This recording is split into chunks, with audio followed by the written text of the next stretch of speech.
Assalamualaikum warahmatullahi wabarakatuh. Kami dari kelompok 3. Di sini kami akan mempresentasikan materi yang berjudul hepatitis yang disampaikan oleh Dian Trivena Aprilia dan Diah Puspitasari.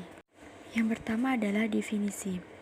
Hepatitis merupakan peradangan pada sel-sel hati yang disebabkan oleh kondisi non-infeksi seperti obat-obatan, antibodi, dan penyakit autoimun, atau adanya infeksi seperti hepatitis virus.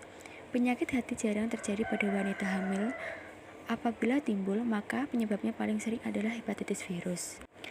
Penyakit hati biasanya jarang terjadi pada wanita hamil, namun apabila timbul antibodi pada kehamilan, maka penyebab paling sering adalah hepatitis virus. Yang kedua adalah tanda dan gejala terjadinya hepatitis pada saat kehamilan. Yang pertama, mual dan muntah. Yang kedua, kecapean. Yang ketiga, kehilangan nafsu makan. Yang keempat, demam.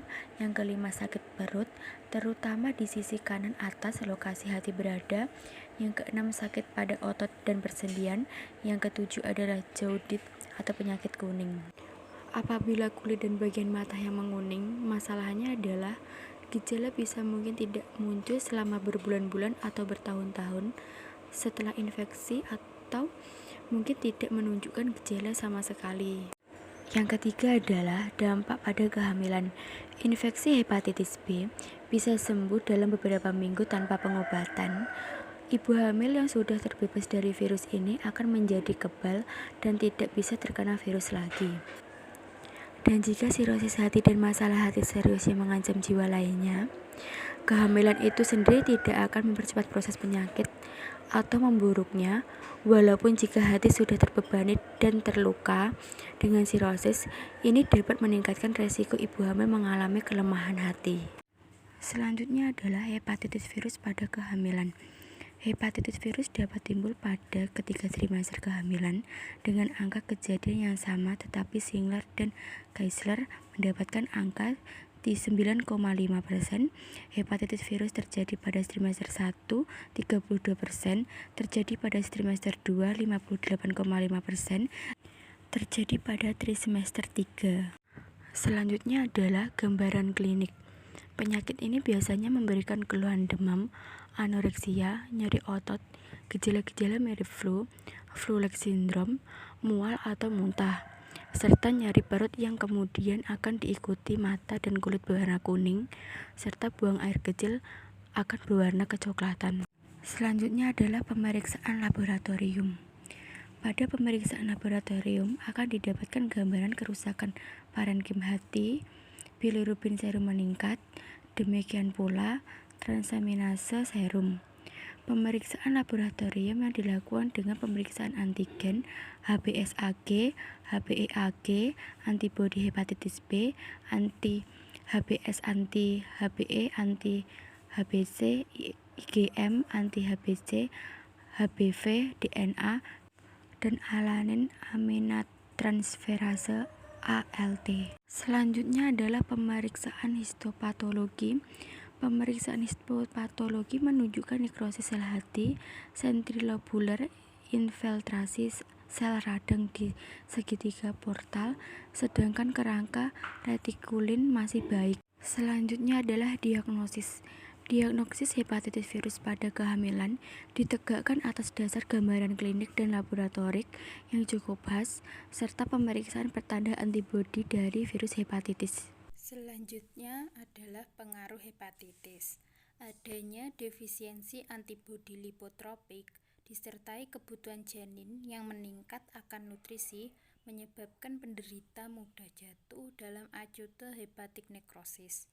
Pada fase inilah acute hepatic necrosis sering terjadi dengan menimbulkan mortalitas ibu yang sangat tinggi dibandingkan dengan penderita yang tidak hamil. Selanjutnya, hepatitis virus pada kehamilan dapat ditularkan kepada janin baik in utero maupun segera setelah lahir. Penularan virus pada janin dapat terjadi dengan beberapa cara, yaitu yang pertama melewati plasenta, kedua kontaminasi dengan darah dan tinja ibu pada waktu persalinan, yang ketiga kontak langsung bayi baru lahir dengan ibunya. Yang keempat, melewati air susu ibu pada masa laktasi. Adanya kebocoran plasenta yang menyebabkan tercampurnya darah ibu dengan darah fetus. Selanjutnya, yang kelima, tertelannya cairan amnion yang terinfeksi. Keenam, adanya abrasi pada kulit selama persalinan yang menjadi tempat masuknya virus. Yang ketujuh, tertelannya darah selama persalinan dan penularan melalui selaput lendir. Jenis virus yang lebih banyak dilaporkan dapat menembus plasenta, yaitu virus tipe B. Beberapa bukti bahwa virus hepatitis dapat menembus plasenta, yaitu ditemukannya hepatitis antigen dalam tubuh janin in utero atau pada janin baru lahir. Selain itu juga telah dilakukan pula autopsi pada janin-janin yang mati pada periode neonatal akibat infeksi hepatitis virus ini. Hasil autopsi menunjukkan adanya perubahan-perubahan pada hepar, mulai dari nekrosis sel-sel hepar sampai suatu bentuk cirosis. Perubahan-perubahan yang lanjut pada hepar hanya mungkin terjadi bila infeksi sudah mulai terjadi sejak janin dalam kandungan. Kelainan yang ditemukan pada hepar janin lebih banyak terpusat pada lobus kiri. Hal ini membuktikan bahwa penyebaran virus hepatitis dari ibu ke janin dapat terjadi secara hematogen. Kemudian pengobatan. Pengobatan infeksi hepatitis virus pada kehamilan tidak berbeda dengan wanita yang tidak hamil. Penderita hepatitis harus istirahat baring di rumah sakit sampai gejala ikterus hilang dan bilirubin dalam serum menjadi normal. Makanan diberikan dengan sedikit mengandung lemak tetapi tinggi protein dan juga karbohidrat. Perlu diingat pada hepatitis virus yang aktif dan cukup berat mempunyai risiko untuk terjadi perdarahan postpartum karena menurunnya kadar vitamin K. Janin baru lahir hendaknya tetap diikuti sampai periode postnatal dengan dilakukan pemeriksaan antransaminase serum dan pemeriksaan hepatitis virus antibodi. Yang terakhir yaitu pencegahan. Semua ibu hamil yang mengalami kontak langsung dengan penderita hepatitis virus hendaknya diberi antibodi globulin sejumlah 0,1 cc per kilogram berat badan.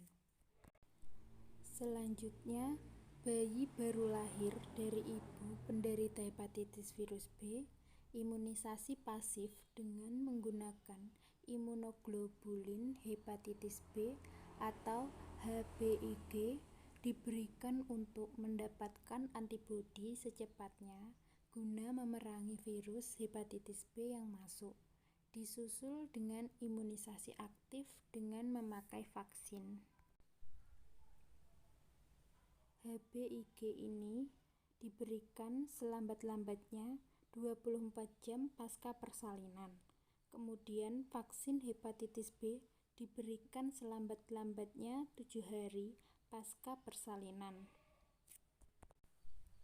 Dosis HBIG yang dianjurkan adalah 0,5 mili intramuskular waktu lahir, sedangkan untuk vaksin dari MSD misalnya diberikan 10 atau 0,5 mili secara intramuskular.